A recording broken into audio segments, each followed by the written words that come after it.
Мектепти бир шыра көрдүк. Тиешелүү документтерин алдык. Көп өтө кемчиликтери бар экен да.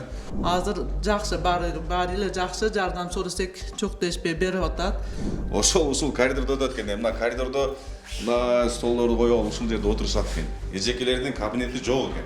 Бул кагаз, кардон ушундайларды чогултуп, сатып, ушул мектепке өз окуучулар жардам берет экен. Мына колдор уже бастан кыртылып багынап атат. Мына болду дагы алмаштырыш керек экен. Мына жерде элдер көпөйүп кетти, жаңы чектер курулуп. Манасчылардын кабинети экен. Канасы мындай айтканда. Наркы воротадан бул воротага жетпей калат экен. Ушул жерде ойнойт экен балдар. Мурда спорт зал болгон экен, мен келгичейин. Мынашы үйдү ээси сатып алдым дейт. Эми мен тештүү жерге жазып бергенмин, муну такта бергиле деп. Ушул мурда спорт зал болгон экен. Ошону кимдир сатканы эми менин кабарым жок мындан. Вышка коюлганга уруксат берилбейт. Өзүнчө негизи берилбейт. Бул жерде мектеп болсо, начальник класстагы окуучулар болсо башталып атса, анан мынандир бул мына ачык экен. Бар жаш балдар келет да, мына ачат да, мына ачып мынага кирет да, мына коопсуздук жаратат бул жердечи. Бул бир жакшы атка минген бир Байман апа окшойт. Мына үйүн бир жакшынакай алып жашап койду. Кимден сатып алган, кандай сатып алган, жердин кызыл китеби барбы, жокпу, ал жөнүндө мен маалымат берген жок. Мектепке көп эмелешип отур бул үйдүн ээси. Мисалы, о заборду мектептин бир бурчунан бир бурчуна чейин мынтип кооздоп жасап, мектептин территориясына салып алган үй чоңураак экен да. Ал мында эс аянтла чоңураак экен. Мектептикине караңыз.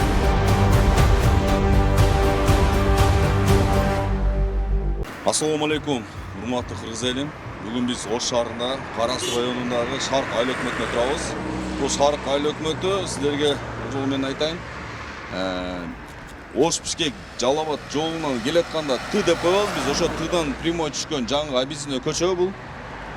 Шаарга тыгын болбош үчүн жаңы ачылган көчө да. Ушул көчөнүн боюнда жайгашкан номер 141 Келечек орто мектеби. Ушул мектеп боюнча биздин ушул каналыбызга ушул жерде тургундар кайрылды эле.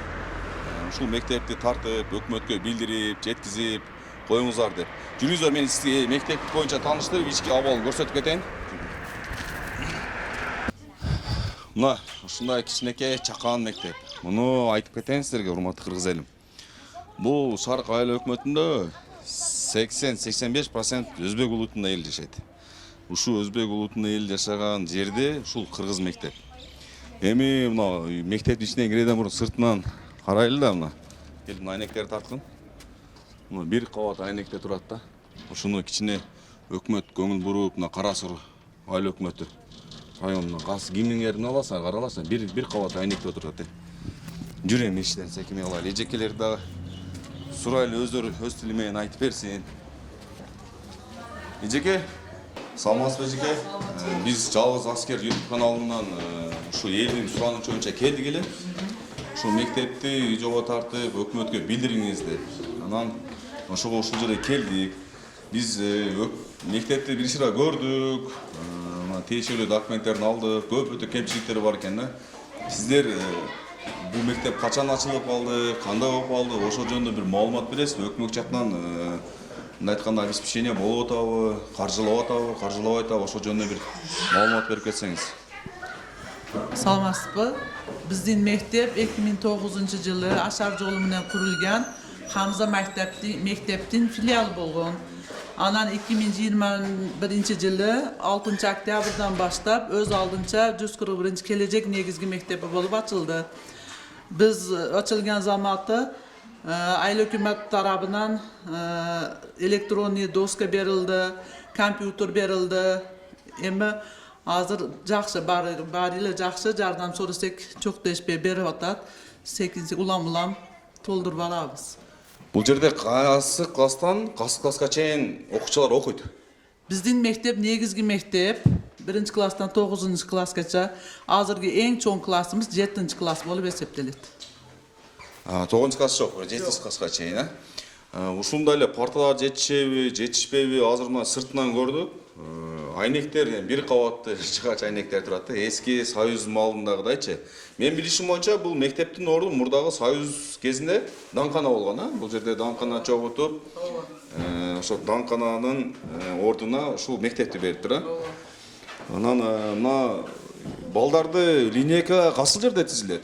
Линейка мынау дөмөрчүлөр тарабынан мына жерде асфальт кылып берилди, ошол жерде өткүзүлөт, жаган болсо ушу коридордо өткүзөбүз. Бул мектептин астына өзү балдарды үстүнө бир мындай зонтик кылып жабык болуш керек эле да. Анан ошого байкы көрбөдүк да. Анан сизден сурап атабыз. Анан игровой площадка да жок экен. Анан класстар дагы бир аз простой эле жетишпестер көп эле экен да. Ошого сиздер бир сыйра тартып өкмөткө жеткизели. Может көрбөй аткандыр, может билбей аткандыр. Биз эми өкмөт көрбөй, билбей, байкабай калгандарга биз жеткизебиз, мындай айткандачы. Анан мына канча эжеке иштейт бул мектепте? Бул жерде 18 эжеке иштейт. Биз улам берип атабыз, көйгөйлөрүбүздү айтып атабыз. Эми кылып беришсе керек эми. Өкмөт дагы карап турган жок. Бардыгынан абары бар. Мен жазма турунда да, озеки турунда да айтып атам бардыгыны. Ушу бизде азыр мугалимдер канасы эң көйгөйлүү. Жетишпейт. Мугалимдер şu коридорда кышта отурушты. Эми класс канамыз жетишпейт балдарга. Бу yıl дагы 4 класс кошулат. Өш 4 класска дагы класс жетишпейт. Эл ашар менен мына фундаментти куруп берген. Өш фундаментке кичине жардам берип, дөмөрчүлөр издеп атабыз. Элге айыл өкмөткө дагы айттык. Bizi de ayıl hükümetimizde hakim emi жаңы boldu. Жаңы hakimden daha ümitimiz var emi. Ajratıp berse akça öşüm bilen pütkürüp alabız. Mınake urmаттуу Кыргызелим. Азыр бул мектепте 18 эжеке сабак берет экен да. Булардын эс ала турган баягы учительский кабинет деп коет эле, эжекелердин кабинети. Эми эс алат да сабактан кийин. Ушул коридордо өтөт экен. Мына коридордо мына столдорду коюп алып ушул жерде отурушат экен. Эжекелердин кабинети жок экен.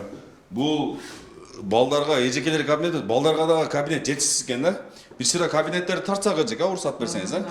Жүрүш мына кабинеттерди. Бул жактанбы? Жүрүңүздөр. Столовой барбы бул жерде? Столовойбуз бар, столовойбуз дагы азыр класс кылып калды. Столовойбузду класс кылып койдуңуз. Класс жетишпегендигине байланыштуу. Мына карагыла, ушу тамактана турган, ушул жер ашат болобу? Şu тамактана турган жерде бүгүнчө класс кылып пайдаландык. Быйыл 6-7 класстарыбыз şu жерде сабак алды. бул жак Столовой балдарга чай берет турган, бирок сабак учурунда бере албайт экен да, сабак. Ооба, сабак токтогонда аспазчы чыгып чайды берет. Болду. Мына караңыздар, мына эми эски Союз малындагы калган доскалар да, мына уже ушул каржылаш керек. Урматтуу кыргыз элим. Мына видеого комментарий жазып, лайктан басып бөлүшүп коюңуздар. Буну өкмөткө жетсин. Мисалы, жогорку кеңеште президенттин указы боюнча айтылган кыргыз тилин өнүктүрүү боюнча. Азыр бул Шарк айыл өкмөтүндө 80-85% өзбек улутунда эл жашайт. Анан ушул жердеги кыргыз мектепке ушундай каржылаганы азыраак болуп калыптыр да. Отопление жасап бериптир, билишим боюнча. Быйыл отопление жасап бериптир. 2024 окуу жылында отопление болду. Азыр китепканамыз жоглугунан балдарды үйүнө эле берип коебуз китептерди. 6-класс, 7-классында алмашып, ошондой кылып үйгө сактап кайра алып келишет. Кайра алып келишет, да. Жүргүлө, мынаны көрдүм, мынаны тарткан да. Мына китептерди ушул жерге эми каникул болуп алып токтоп койт экен. Анан окуу башталганда берет экен, үйүндө сактайт экен. Китепкана жок. Мектептечи. Бирок балдарыбыз өз алдынча макулатура топташып, кичине болсо дагы мектепке эмесин кошуп атат. Мына макулатура чогултат экен. Бул кагаз, кардон, ушундайларды чогултуп, сатып, ушул мектепке өз окуучулар жардам берет экен. Эми мына отопленияны былтыр жасап кетти, да? Ооба, бул эскиси. Нарыгы жакта котелду жаңылады. Котел эле жаңылады, бирок отопление бар болчу. Отопление бар болчу, ооба. Бар, мына эски. Мына бул эч канча ысык деле бербесе элек бул. Анан мына айнектерди эле, айнектер тапсам, мына айнек бир кабатта. Мына карачы. Жөн эле сыртта отурганда эле бирип калат. Токтоп турат мынча. Мына жыгачынан мен карачы.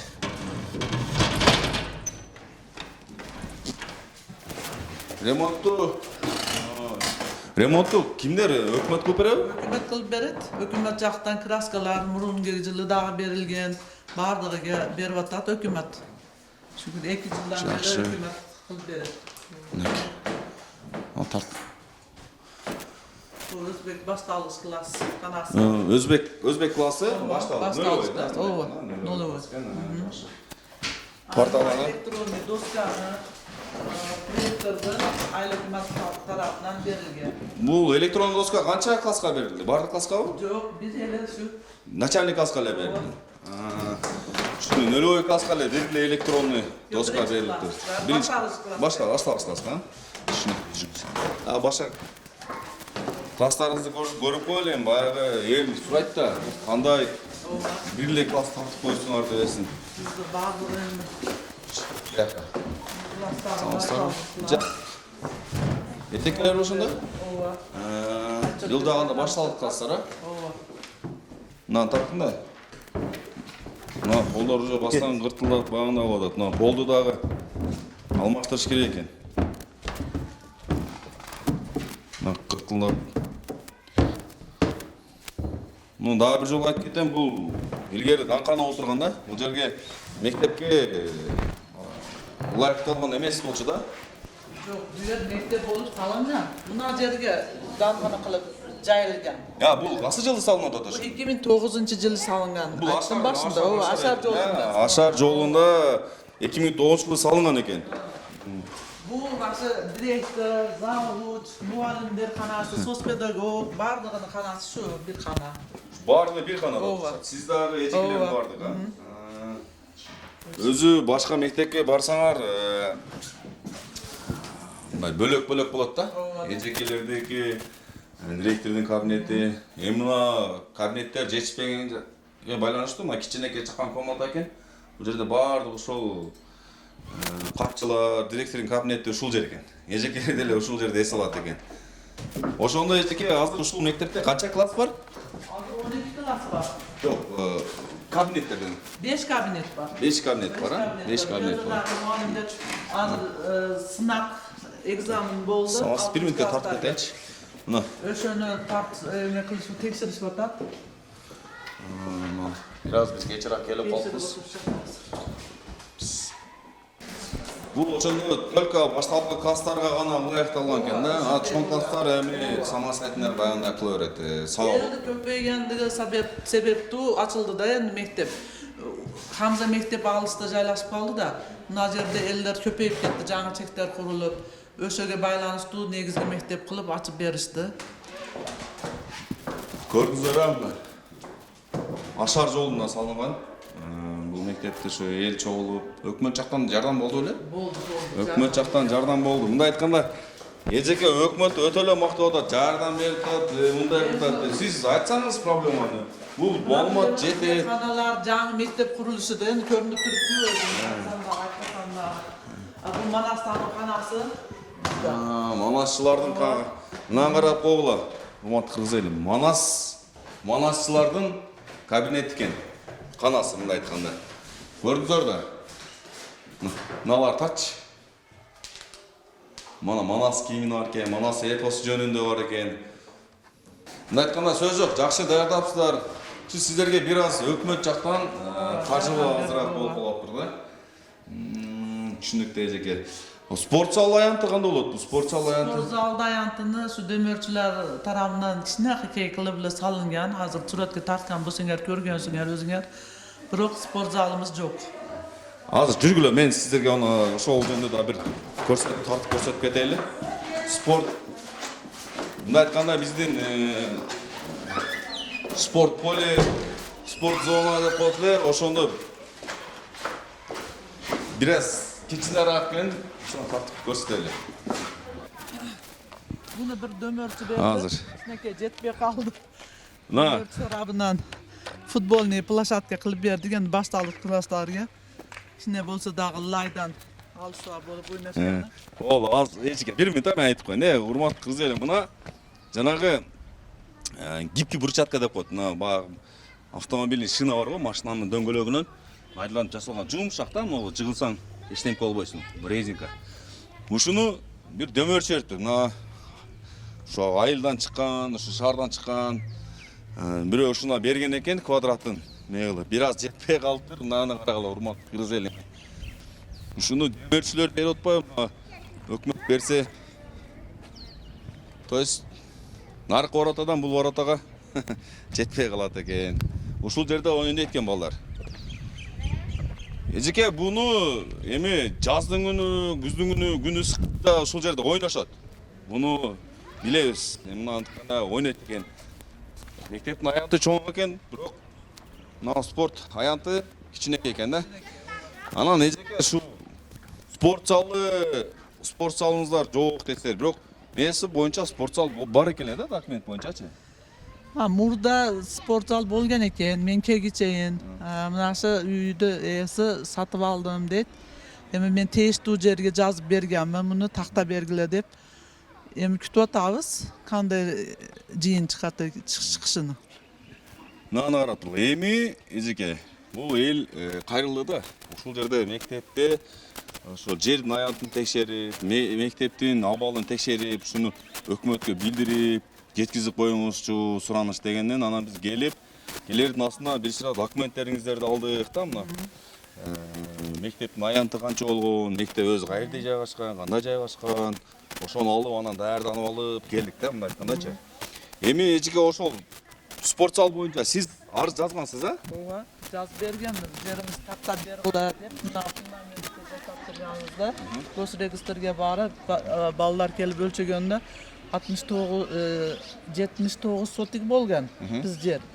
Анан улар 70 сотик калыптыр деген да. Эжеке 70 сотик калыптыр жериңиз деген. Кийин мен такта бергиле деп айтканымда, ушу мурда спорт зал болгон экен. Ошону kimdir satkany endi mening xabarim yo'q. Undan o'shunday men kelgincheyin bo'lib bitgan ekan-da bu ish. Oldu эжеке. Азыр мына тартсаңар, мына жер. Азыр муну бир көрсөтүп кетем. Мына документти мен үй жого тиркеп кетемин. Азыр мына. Келеңиз эжеке азыр. Сурайынчы шу. Энд урматтуу кыз элим мындай экен да. Өзү мектептен жалпы аянты 79 сотик. Азыр 70 сотик калыптыр. 9 сотигин. Так, эжеке мына телефонный вышка, телевышка деп коет, телефонный линия. Бул касы мекеменики. Мегаком мекемесиники, мен каршылык көрсөткөнмүн муну салганда дагы айыл өкмөт уруксаты менен салып атабыз деген. Анткени мен котельнин арка жакта да машина киргенде тоскоолдук кылат. Өшүндөй деп айтсам, энди айыл өкмөт уруксат бергенлиги үчүн салынган экен. Бул телефону вышкадачы.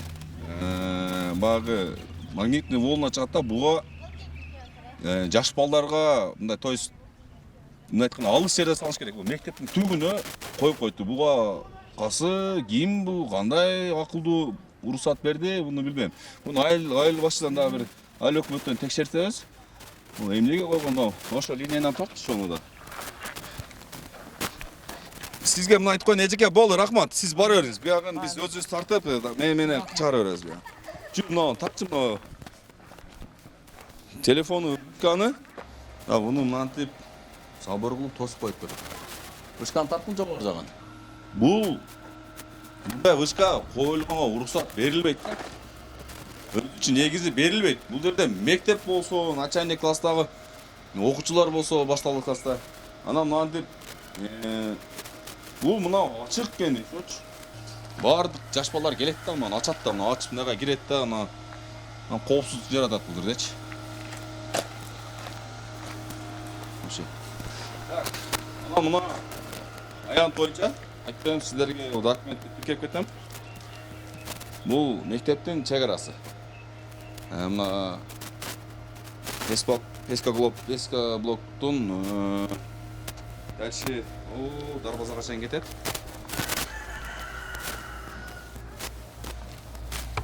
Эжеке, бул аздан үйлөр болсо элек, а? Үйүндөн дагы бир тартпачы. Ошол Песка блоктон баштап Мына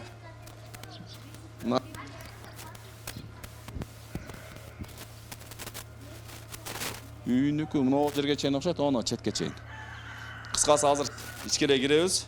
Ошол жерден сизге дальше тартып көрсөтөбүз. Мына дагы бир тиркеп кетейин. Эң оор жакырчылык, билимсиздик. Бул билим берген жергечи көп каржылаш керек, жакшы каралаш керек. Ушул окуучулардан бизден депутат, президент, мындай айтканда патриот жигиттер, спортсмендер чыгат да. Ушуларга биз ыңгайлуу условия түзүп беришибиз керек да. Ушуну бератып, мына кара, жакшынакай кылып, кичинекей кылып жасап коюп коюптур. Жакшы, бул дагы жакшы. Жакшы ба, өтө чоң, жакшы ба. Бер ба охрана хот окшойт мына жерчи. Мына урматтуу Жеңиш ака, Жеңишбек Шермаматович, сиз келип кетишиңиз керек экен бул жергечи. Бул жерге мынаны карасаңыз, бул мектептин забору. Азыр үйдү бар экен чакырып.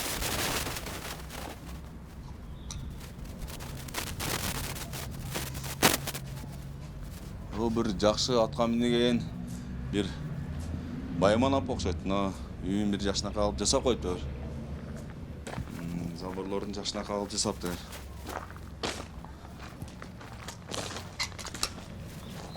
Соно киши окшойт. Ким бар?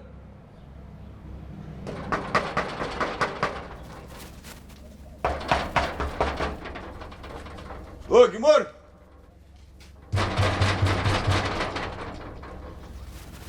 Кыскасы, мындай эле айтайын. Кызыл. Бул үй боюнча маалымат бар, ээси боюнча да толук маалымат бар. Документ боюнча да толук маалымат бар. Биз бир жерден видео тартардан мурда тартып эли көрсөтөрдүн алдында ал жерде мыйзамдуу, мыйзамсызбы бир чыра текшерип туруп, анан элге толук маалымат беребиз да. Эгер мыйзамдуу боло турган болсо, ал жерди биз тап чыгарбайбыз. Биздин канал ошо коррупция, мыйзамсыз курулуш, кыргыз элинин мындай айтканда зыянкечтери деп туруп аталган канал да. Буга реклама алып чыгарган жокпуз. Эми мына үйдү көрдүңөр да. Мунун билиши боюнча азыр хозяин үйүндө бар. Биз келгендиге байланыштуу не кылбады. Ачып чыкпады. Жердин аянты жанагы ошол бул жерден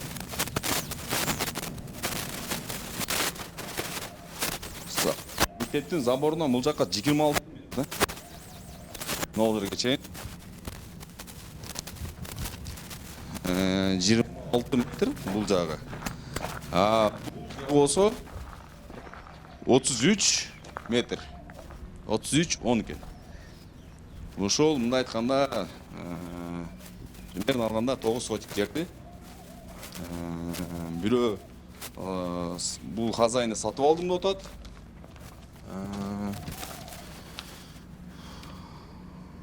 Кимден сатып алган, кандай сатып алган, жердин кызыл китеби барбы, жокпу, ал жөнүндө маалымат берген жок. Өзүңөр көрүп тургандай, үйдүн ээси менен байланыша албадык. Чакырып, жолугуп бир-эки суроо берсем, жооп береби дедим эле, жооп бергенге үйдүн ээси жок болуп калды.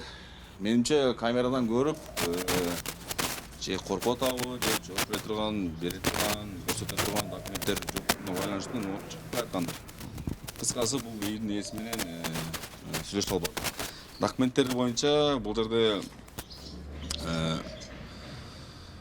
жердин документи жок. Буга тиешелүү адамдар эми документтин кылдырып жүрөбү? Кыскасы биз таба албадык ал жөнүндө кызыл китептин маалыматы боюнча. Анан бул үйдүн ээси деле баягындай жаман адам деле эмес экен. Бул мектепке көп демелчү болуптур бул үйдүн ээси. Мисалы, мына заборду мектептин бир бурчунан бир бурчуна чейин мынтип кооздоп жасап, мынтип астына баамыр түрдө кафелдерди бастырып, мынтип проектиндер кылып, бескаблоо куруп бериптир до конца. Бул мындай айтканда мектептин демөөрчүсү да, мындай бир демөөрчүсү эми элестетили. Мындай кылса боло берет экен да, значит, мектептин бир дубалын куруп берип, анан чекесинен бир 9 сотик жерге үй салып берсе болот экен деген ойго келип калдыбыз да. Но до конца тартын. Фундамент мой бир жашнакай кылып жасап бериптир. Мындай квадратчыкка деп коет мына.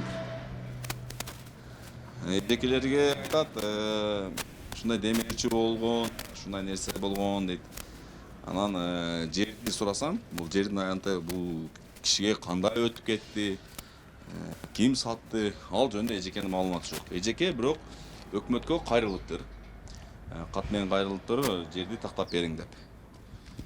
Эжекенин сөзү боюнча каттын жообу келе элек, бирок бизде бардык документ бар. Буну видеого тиркеп кетем.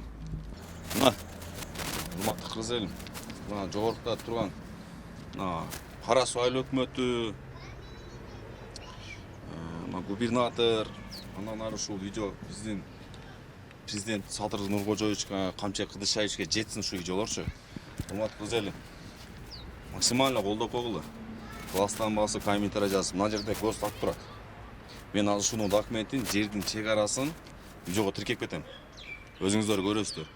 Мен бул жерге бир бирөөгө сабак өтүп же реклама кылган жерге келген жокмун да. Бул жерде мыйзамсыз ушул мектептин чек арасына үй салып алган. Ошол тууралуу маалымат бердим.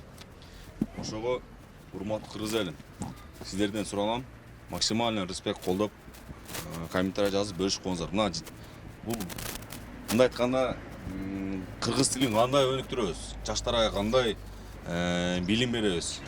Мына айтканда шартын мына мектептин аянты да. Заборду тарткан, мындай заборду тарттагы кара. Мына жер эски асфальт да. Мурдагы СССР малындагы даңкана болгон бул жердечи. Эрте даңкана болгон. Бул мына асфальт, бул жерде балдар ойнай албайт мына жердечи. Вот башнакай площадка кылып, мына мектепти бират мочик деп. Бул кыргыз мектеп. Номер мектеби. Урматтуу кыргыз элим, көрүп атасыңарбы аянтын, Анын аянты кичине эле экен. 79 сотик. 9 сотиги жеке менчилик өтүп кетиптир, мынакка бирөө үй салып алыптыр. Мына ушул жерге жашнакай чоңураак кылып спорт зал салып койсо болот эле. Но мектеп кичинекей. Чынынан кичинекей. Ичинде класстар кичинекей, эски парталар бар, Союз малында парталар турат. Дагы бир жолу айтып кетем, бул ашар ретинде салынган мектеп. 2009-жылы салыныптыр. Анан ушундай жаштарга билим бериш үчүн келечекте эми чоң-чоңдогон врачтар, депутат, адвокат, ушундай бир чоң профессияда чыккан жаштар чыгат бул жерде. Биз кандай условияда окуп атат эми? Мына буякта бул кичинекей. Бул мектептен караганда, но мектептин территориясына салып алган үй чоңураак экен да. Ал дагы эс аянтта чоңураак экен мектептикине караганда. Мектепте мындай элементарный эле эжекелер, мугалимдер кабинети жок. Көрүп атасыздар, эшиктин мектептин алдына баягы ручной умывальник коюп коюптур. Ошо менен кол жууп ушундай эме кылат. Баларга обычный суу ичет турган кранттары жок экен. Ошого урматтуу бийлик өкүлдөрү, Карас районунун тиешелүү мекемелер карагыла, обеспечение кылгыла. Уят мына болбойт мындай. Ошто Кыргызстанда ушундай мектеп бар экенине биз өкүнүшүбүз керек. Карагылачы мына аянтын. Мектептин акыбалын карагыла. Айнектери жыгач айнек турат, бир кабат айнектер. Ошон үчүн урматтуу кыргыз элим, биз жанагындай эле айтып кеткен, мен бул жерден бирөөгө сабак үйрөтүп, бир жакшы нерсени, жаман нерсени үйрөтүп, же бирдекени үгүттөп отурган жерим жок. Мен бул жерде мени сөзүмө деле, сөз баяныма деле маани бербеңиздер. Эми мен сиздерге бул мыйзамсыз болуп аткан гана иштерди алып чыгып атам. Сиз ушул мыйзамсыз иштерге көңүл буруңуздар.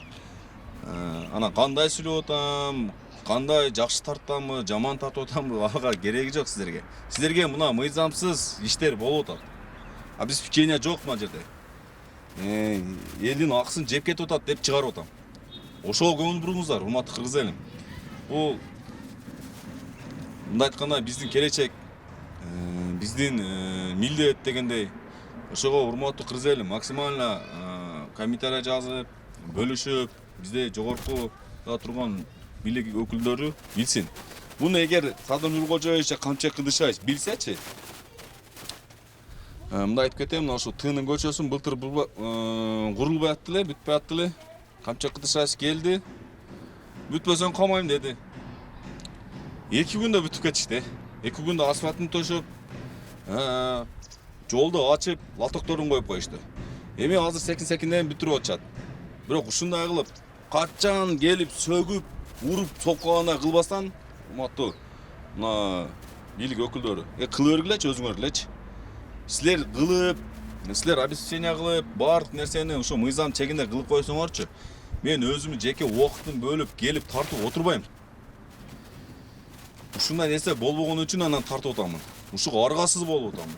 Мага керек десеңер ушул жерге өзүмдүн бир күн кечки убактымды бөлүп келип, видеого тартып, операторду жалдап келип, өзүм жаныман акча кылып, монтаж кылып анан чыгарганга.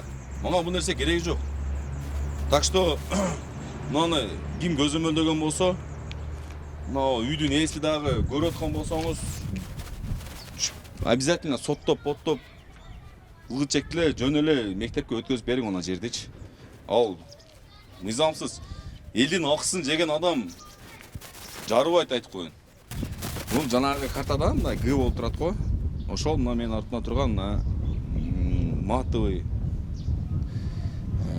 кандай бул кара около же коричневый около матовый цветте турган ошол үйдүн үстүнө чактырды жабылып турат, ошол үй. Жанагы мектептин чек арасында Г формасындагы 9 сотиктен ашыраак жер. Ушул жерди басып алышкан да. Мындайларга жол бербеш керек. Анан урматтуу мегаком. Ол антеннаны алып башка жака койгула эми. Уят берге канча мына жер жаш балдарга зыян келтирет бул. Ушуга уруксат берген айыл өкмөт. Ичине башты иштетип, мына акылды иштетип анан бербейсиңерби? Уят да мынаны. Мун тиешелүү адамдар мына ушуларгачы иш козгоп туруп камаш керек. Мындай адамдардычы камап туруп жесткий наказание берип койгула 10тасына. Уже кийинкиси аларды көрүп туруп, андай нарушение кылбай калат. Мыйзамсыз жерди баса албайт. Мыйзамсыз бир жерге апарып койбойт. Элдин кызыкчылыгына иштейли да, урматтуу кыргыз эли.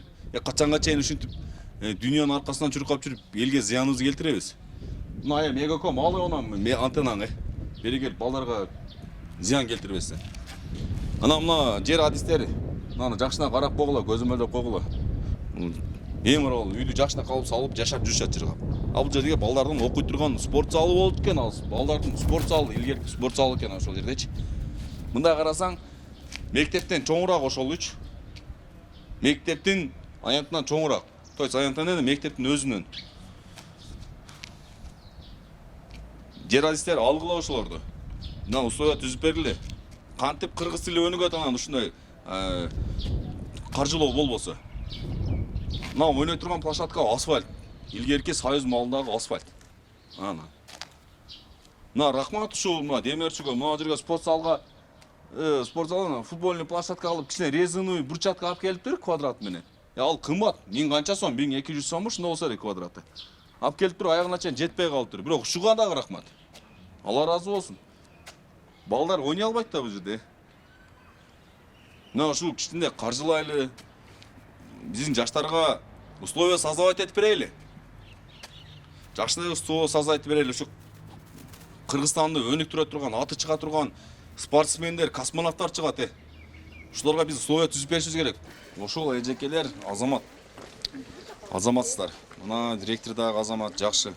Мындай эле сиздерге элементарно айтып кетем, мына четтин көргүн да, мына эски, ошо Асар жолунда салып, мына эски ушунда болуп турган жерде элдерди, тууган уруктарды, дос-жорлорун чакырып келип, мынантип жакшына калып жасаптыр. Эми мындай айтканда максимально өзүнүн колунан келишинче жасаптыр. Эми эжекеси болгону 20 000 сом пул алса, андан ашыгын кыла албайт. Антип аны кичинеги сары таш кылып, кафель кылып, кичине өзүн оңдоп, анча-мынча мекемелерге барсаңар, мындай мүмкүнчүлүгү чектелген адамдарга мындай айтканда коляскаларга өтө турган жок да. Бул жерде бар. турат мына. Пожарный шети турат. Ичинде баардык нерсеси менен бар. Буну мындай айтканда мыналарга мактоо жарыялаш керек да. Мындай эжекелерге мына гароно көрүп аткан болсоңуздар, мындай эжекелерге грамота беришиңиздер керек. Мындай айтканда жакшы наамдарды бериш керек. Молодец, мына мектепти максимально өкмөттөн каржылап аз болуп атса дагы шүгүр деп атат. Ушуга таң калам да. Шүгүр деп бертагы секин-секинден кылып атат, баары жакшы деп ушинтип айтып атат да. Мына айтканда жамандап эмес, кайра наоборот мактап атат да. Ушундай эжекелер болсочу, биздин Кыргызстаныбыз жакшы өнүгөт. Ушундай колдоп кеткиле, урматтуу гранодогулар, шуну көрсүн, могу карагылачы, 1 жашына калып жасап коюптур. Бирок мектеп 100 адамга ылайыктатылып салынган, 100 окуучуга. Азыр 305 окуучу окуп кеткен. Бул деги үчөсү көп да. Ошого сиздер колдооңуздар менен мантип мен убактын бөлөйүн, алып чыгайын, мантип көрсөтөйүн. Сиздер колдооңуз менен өкмөткө жетип кала турган болсо, ушуларга бул жерге может дагы бир мектеп салып берет, может спорт зал салып берет. Мына сиз мыйзамсыз басып алган жерлерди тартып, кайра өкмөттүн баласына кошот. Ошого себепкер болуп, сиздер колдоп коюшуңарды суранабыз.